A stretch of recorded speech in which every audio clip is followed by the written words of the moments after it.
welcome to Tuesday Talk for the 4th of February. I'm David Abdulah, and I'm going to be in conversation this evening with Anthony Paul, a consultant in the energy sector, and of course has had very many years of professional experience in the energy sector, Ministry of Energy, and then in Trinidad or Petrojam, BP, and so on. Thank you very much, Tony, for agreeing to this discussion, which really emerged as a result of commercial arrangement between Paria Fuel Trading Company Limited, and Paria entered into this commercial agreement with Petrojam, which is a state-owned company in Jamaica that has a small oil refinery. But, yeah. Thanks, David. I agree with the Minister and Minister Vaz in Jamaica that there is merit in Petrojam and Paria collaborating on the trading of fuels. Now, where things get murky is that people are saying or thinking that Trinidad Paria is buying product from Petrojam and extrapolating that to say from Petrojam's refinery. The truth is, Petrojam's refinery is not very efficient and has been declining in production for many years. Nameplate capacity is 36,000 barrels a day throughput. It's down to maybe just over 20,000 barrels a day. It's been declining progressively.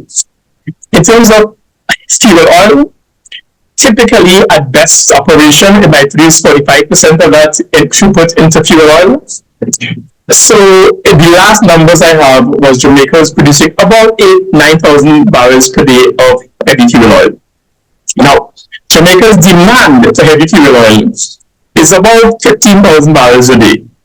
So clearly Jamaica is importing heavy fuel oil to meet its own needs. So what that tells me is that what Petrojam and Paria are collaborating on is a trading arrangement where they are buying from some seller and using the infrastructure and the location to advantage. But that makes sense. If you want to get involved in trading, you have to have one or more of a few things. You must have a demand or supply if you're selling. You must have storage. You must have the ability to finance it efficiently. You must have a good credit rating, for instance. And you must have the ability to manage risk. Now, the challenge the Caribbean has faced for a long time is that all the markets are quite small. And therefore, their storage terminals can only accommodate small volumes. So therefore, it requires small ships to carry it. Small ships over long distances aren't efficient. Big ships coming to small ports isn't efficient either. So what this suggests to me is that Jamaica is probably bringing fuel from the United States or some of the suppliers in Central America that I usually buy from, and then selling that to Trinidad using small ships. 50,000 barrels a day or a cargo is a small cargo, and not efficient to bring those. So then the question, if there's a collaboration, who's bringing what assets or what capability to the dance? So the question is, who has the best storage, the best location, the best credit rating, and the best ability to manage risk? And it seems from this arrangement that Paria and Petrojam have determined Petrojam is the better party. Now, that is on the outset, and that is giving, as far as I can tell, the best look to it. And it may make sense, I don't know from the economics. Now, the reality is that Petrojam and Paria both procure largely through the same trader. And that trader has been involved in some high-profile corruption cases to the point where just last week, the highest Swiss criminal court found them guilty of corruption and levied substantial fines and jail time on executives and traders. So it really calls for some more transparency to ensure the populations of both Venezuela and Trinidad that, for instance, is not being used as a third party to create an arm's length perception. So Jamaica's demand for heavy fuel oil has been declining because they've been putting a lot of LNG for power. What worries me is why and how. Why did this happen this way? Why, for instance, are we looking at getting more use of the facilities in Paria, in Point of Pear, the storage capacity, for instance, the fact that we have large terminals? Now, it may make sense to have only small cargoes. Why? Because that cargo goes into inventory. That's a cash tied up. So you don't have large volumes sitting in tanks that you can't dispose of. So managing that is part of the risk management portfolio of any refinery manager, any trading team. One question that worries me is Paria, like any state company, falls under the remit of the procurement regulations. Do they follow the guidelines of the procurement regulations? Or is this somehow exempt from that? It's a major procurement. It's $50-60 million. It's quite a large procurement. So I would say those are the things that come to mind initially, David. The thing that worries me sometimes is that when government ministers speak about these things and companies, they speak about confidential negotiations. In other words, you'll hear nothing more about this. And you have to question why it's confidential or what aspects of it are confidential or not. And that blanket statement makes us believe that, one, they're doing good business, they know what they're doing, and we don't need to know or can't know.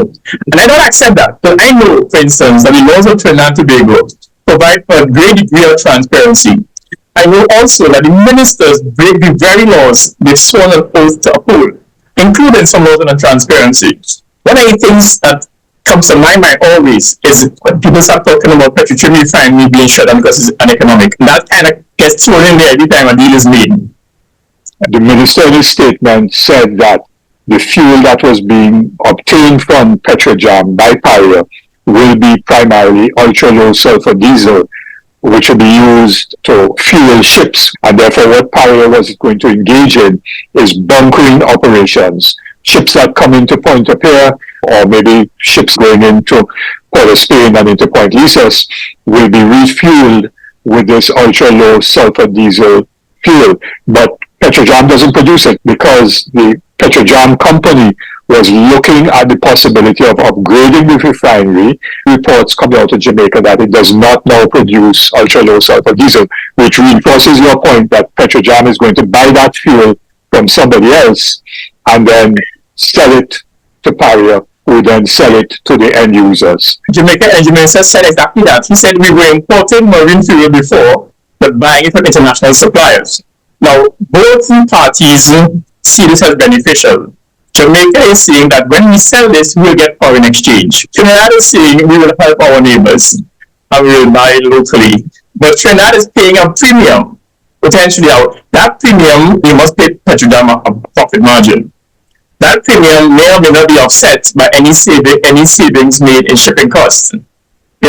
So I'm not sure if it does or not. I haven't got the numbers on what it costs to ship from Venezuela to Jamaica and then from Trinidad. But there may be offsets there. There may also be some deal that Petrojam and Paria went into with the supplier and said we will increase our demand, ergo we want a better price.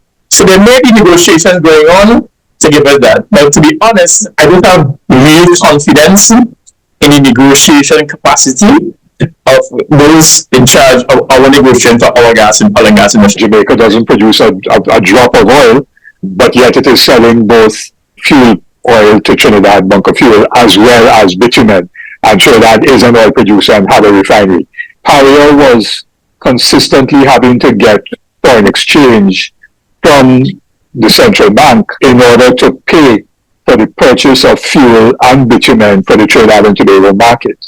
One of the problems of access to foreign exchange in the country is the fact that Paria is having to access foreign exchange in order to buy fuel for the domestic market and for whatever it is selling abroad.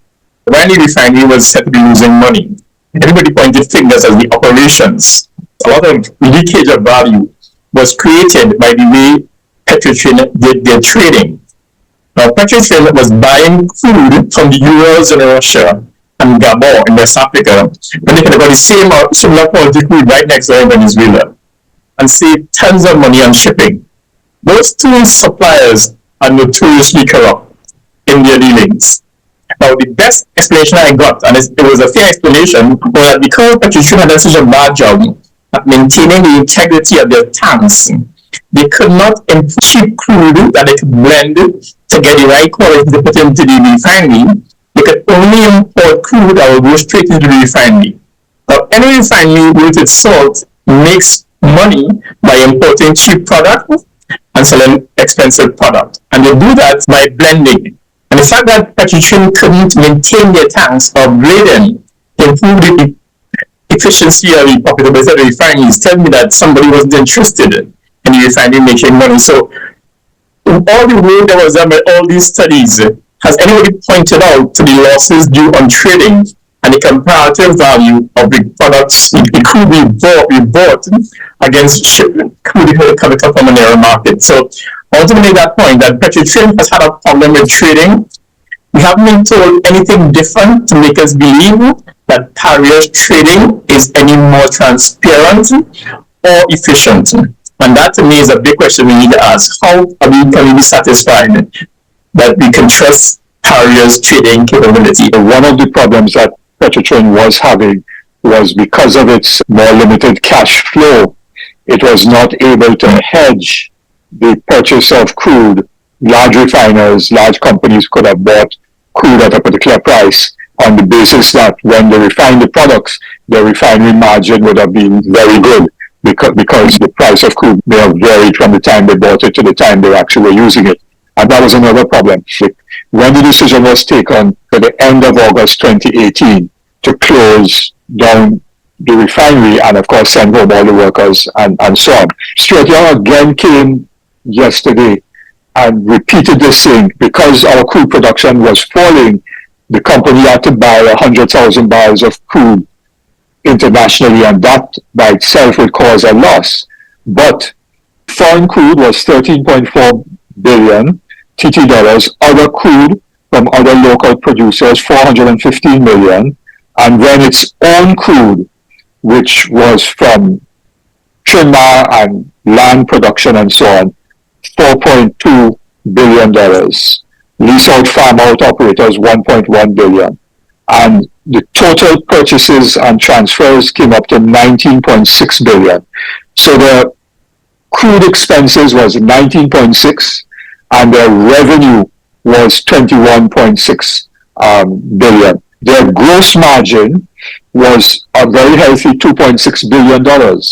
So that in fact, the problem really arose, and then the operating expenses was only 1.4 billion, so that the cost of labor and other operating expenses, electricity and so on within the refinery was just 1.4 billion. So the refinery was actually profitable as an operation, and the integrated operation, in spite of falling crude, locally produced crude and so on, it was still profitable. Where the problem arose was the interest payments it had on its loans, which totaled $690 million.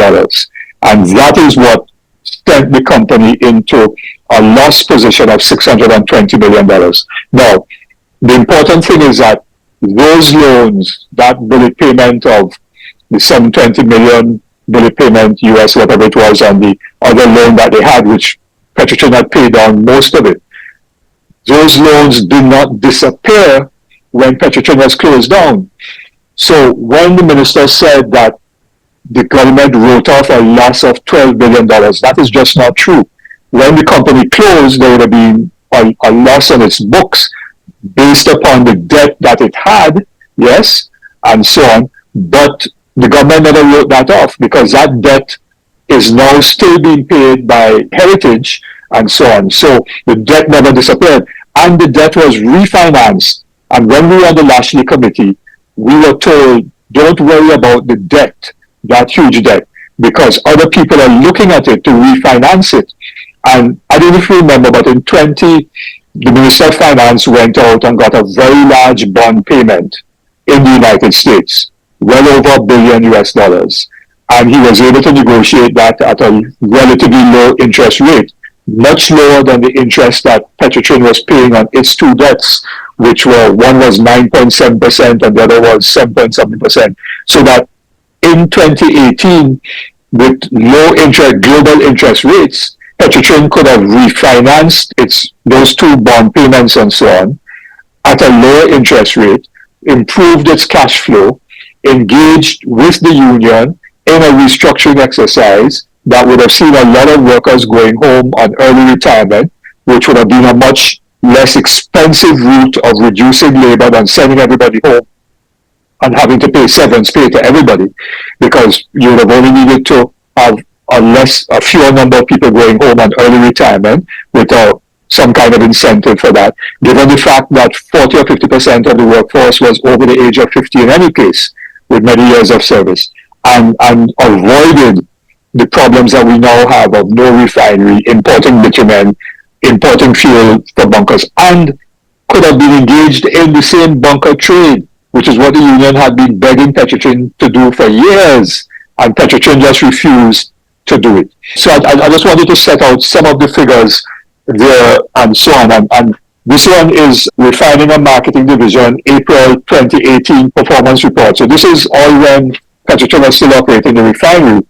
And the gross margin up to April, the end of April year to date, was $1.6 billion and so on. And therefore the refinery margin, it had a very good refinery margin, contrary to what they say that Petrotrin was losing, $4 US for every barrel of oil it refined. Petrotrin was not losing $4 for every barrel of oil it refined. It was making profit on every barrel of oil it refined, but it had the debt. That was the problem, which debt did not disappear with the closure of Petrotrin, still there.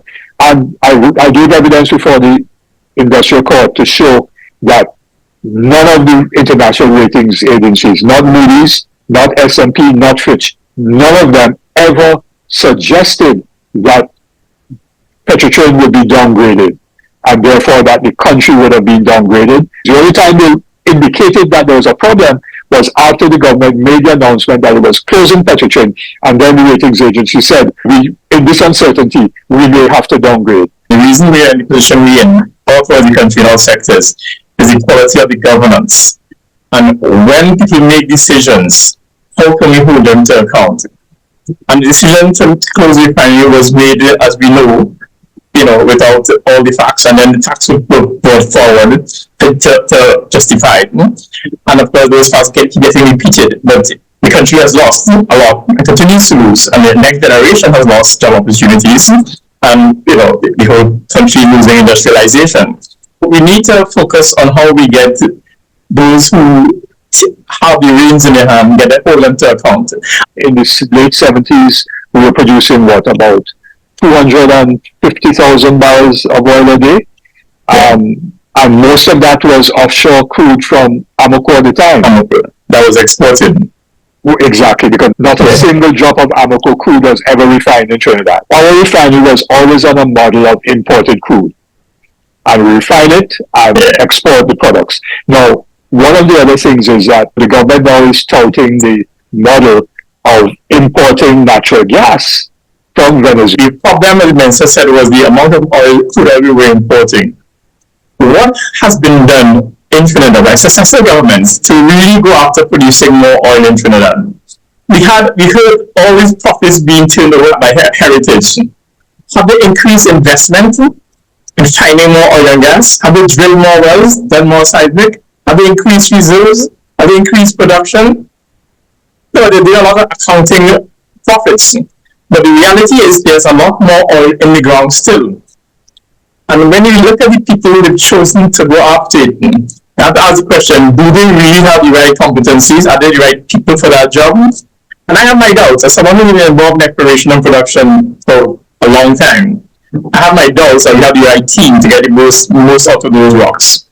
If we would take responsibility for managing our resources and put the right competencies in the ministry, whose job it is, and not depend on the multinationals, it seems to me, David, that in making decisions around our resource management and our sale of our products, that we depend on the multinational companies to give us advice first and foremost. I get the sense sometimes Trinidad behaves like a captive state, as if unless we do what we're told, these guys will walk away. As if that's a bad thing. And in fact, they're walking away already, as companies that we see are already selling assets and taking robust profits without taxes being paid for. Really and truly, I think we do need to get a better look at our resources, and I think we need to call the Ministry of Energy to account, and by extension the Minister. The Minister is the one responsible for managing the resources under the ground, and not by micromanaging and negotiating contracts, but by getting people who know what they're doing to get involved in the work. And over the years, I've seen a decline in the capacity of the ministry, and the responsibilities taken by various ministers has not been healthy. How do we return to proper or good governance? Because you have said that at the root cause of this issue, we could complain about Petrojam and Paria and so on until the cows come home. But how do we in fact get back to proper governance of the energy sector? Ultimately, it comes down to holding those who are charged to manage it at all levels, holding them accountable.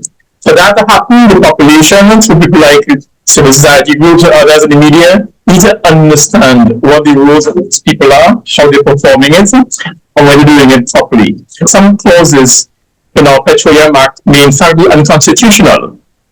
And because of that clause, the Ministry of Energy had been paying taxes on behalf of the company, some companies, out to the Treasury.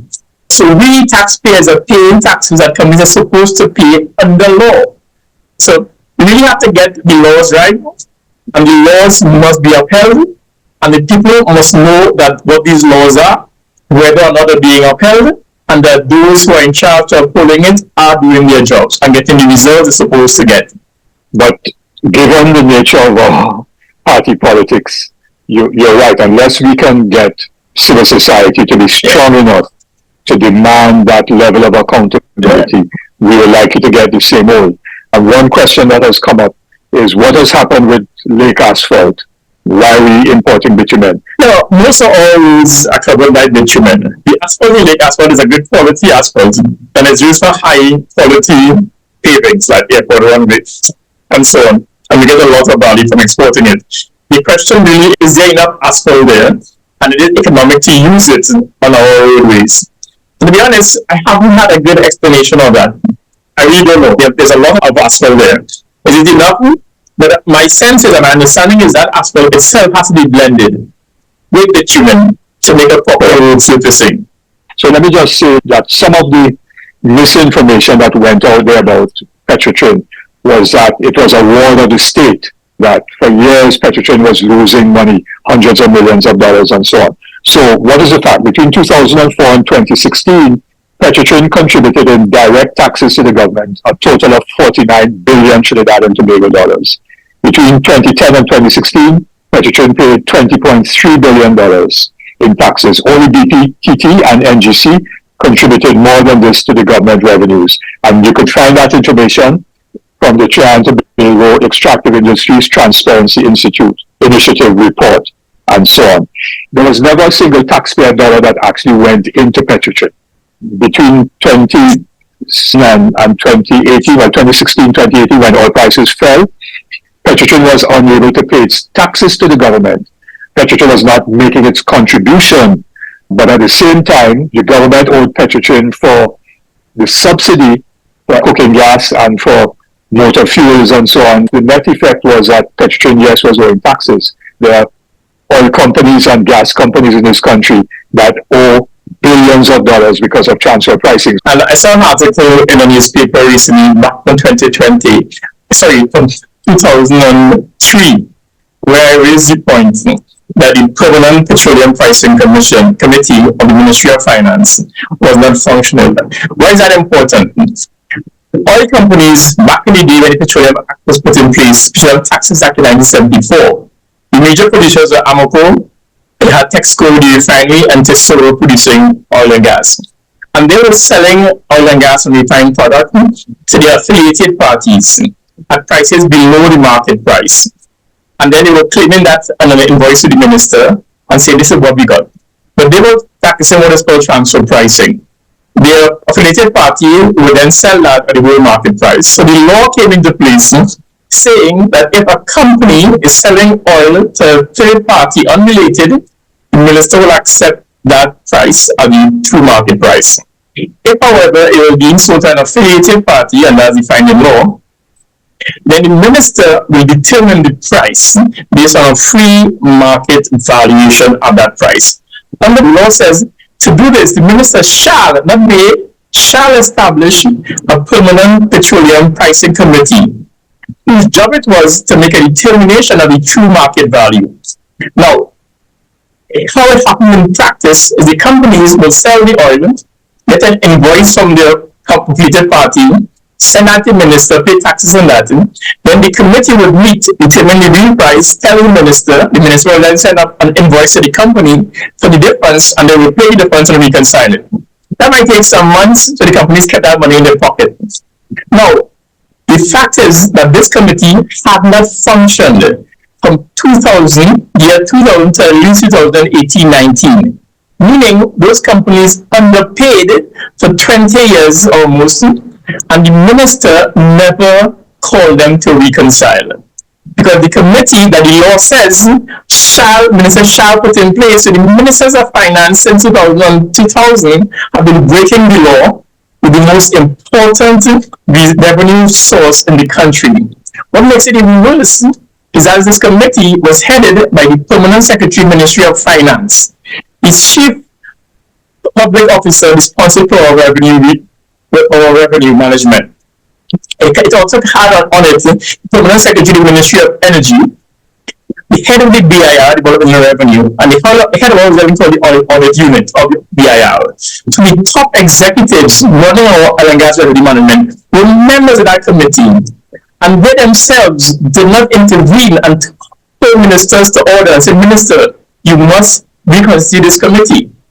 So when Procurement Partners was called in 2015 to assess how much we had lost, they determined that from 2010 to 2016, the amount of loss was to the order of $30 billion of non-reported revenue. $30 billion.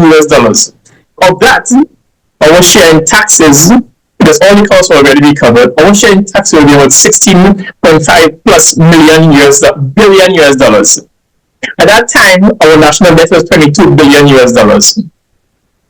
And to this date, we didn't collect any of that. And I lie. We did collect some. The Prime Minister went up and collected 1 billion TT from BP and 2-point-something billion from Shell and came back saying those were down payments. We heard nothing of the difference since. But that's not new. Back in 2010, the then Prime Minister, different Prime Minister, went up to London and collected the same amount, 1 billion TT from BP in London.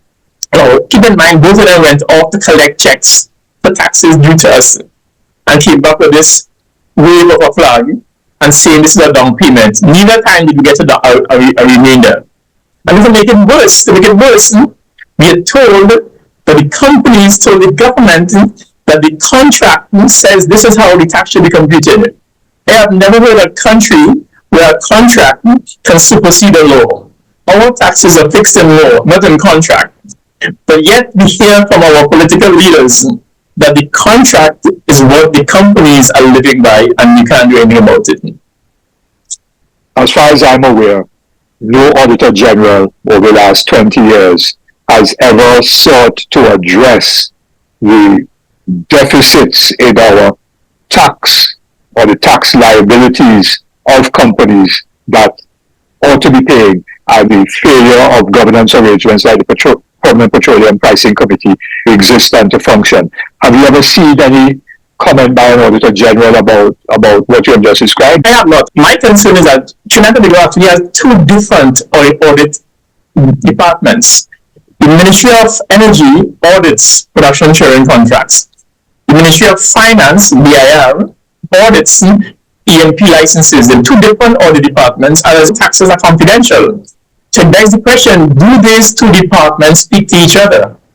And then the companies operate here, BP and Shell, for example, the biggest producers, operate both E&P licenses audited by the Ministry of Finance and production sharing contracts audited by the Ministry of Energy.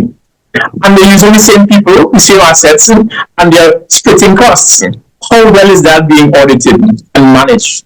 I really wonder, why would we consolidate these two bodies and bring the best to the table? Because each of them, as far as I understand it, is audited 6 years after the fact. So there's any discrepancies to be repaid, it's 6 years later. Are we talking about millions of dollars outstanding 6 years later? Because the value of that money is tremendous. Yeah. One of the persons on the chat has asked a question whether there are no government transfer pricing, whether that is restricted to oil and gas, or does it apply to all exporting companies? Act Schedule 2 of 1974 makes this provision for transfer pricing specific to oil and gas and products. Specific, right? Now, I've been business, like I said, since 2003, for decades. This year, the minister said, they're doing a study and what study takes 2 years? Is that a PhD they're doing? There's so much written on transfer pricing. We've been talking about this for decades, and yet what we get is we're thinking about it. I remember the 2016 budget, which was presented by Mr. In that budget, he did refer to the issue of transfer pricing and said they were going to address this with urgency. And so that is 9 years ago. So clearly there's no urgency whatsoever to deal with it. And the issue of transfer pricing, I first learned about transfer pricing from the late Dr. Trevor Farrell, when Trevor was the economic advisor to the ODQ in negotiations when the ODQ was negotiating with Texaco in the 1977-78 period. And Trevor wrote a paper which the union then reproduced and so on. And in it he referred to the issue of transfer pricing. And there was a big debate between Trevor and the company's representative, who was Mr. Carl Cabral, I think he was. After Texaco left, he went to work with Texaco and corrugators in Miami. And there was just a big debate about transfer pricing because Texaco used to do precisely that. So Textrin used to sell refined product to Textrade, a subsidy at $1, whatever it is, just call a figure. And then Textrade would sell the same product to another subsidiary in the market at $2, and therefore we were getting taxes on $1, not on $2. And that is why the Williams government introduced the refinery throughput tax, so that if you could not get the benefit of the right market price for the product, for every barrel of oil that was coming through the refinery, Texaco had to pay a refinery throughput tax. And at the same time, they put in place the supplemental petroleum tax to try to capture some of the windfall from the upstream oil producers and so on. But we have done nothing since then. There's another question about our capacity to do trading and so on, to import. We have infrastructure to import, store, and re-export, and whether we have now erased our historical competitive advantage as a result of, I would say as a result of the closure of Petrojam, and that's certainly with this Petrojam Paria arrangement. Do you see this as a loss of our human capacity? What annoyed me about this deal, David, to be honest, is that we know that the trading business is very opaque and very murky and full of all kinds of things you don't want to see happening with your resources. And yet you're introducing a third party between the original supplier who you already deal with. Are you trying to create an arm's length transaction to say, I didn't deal with that guy? Because as the contributor is saying, we do have all the capability to do our own trading. But I did give a plausible explanation for why this might work along the transportation businesses and so on. Now, I don't know if that is entirely the story, but we never told that as my story, my narrative, right?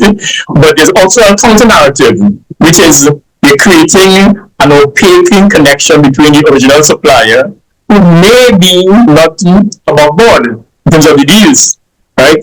And I always worry about that in trading deals. I'm not saying it's happening here, but I would like some clarity to give me some comfort. That's not happening.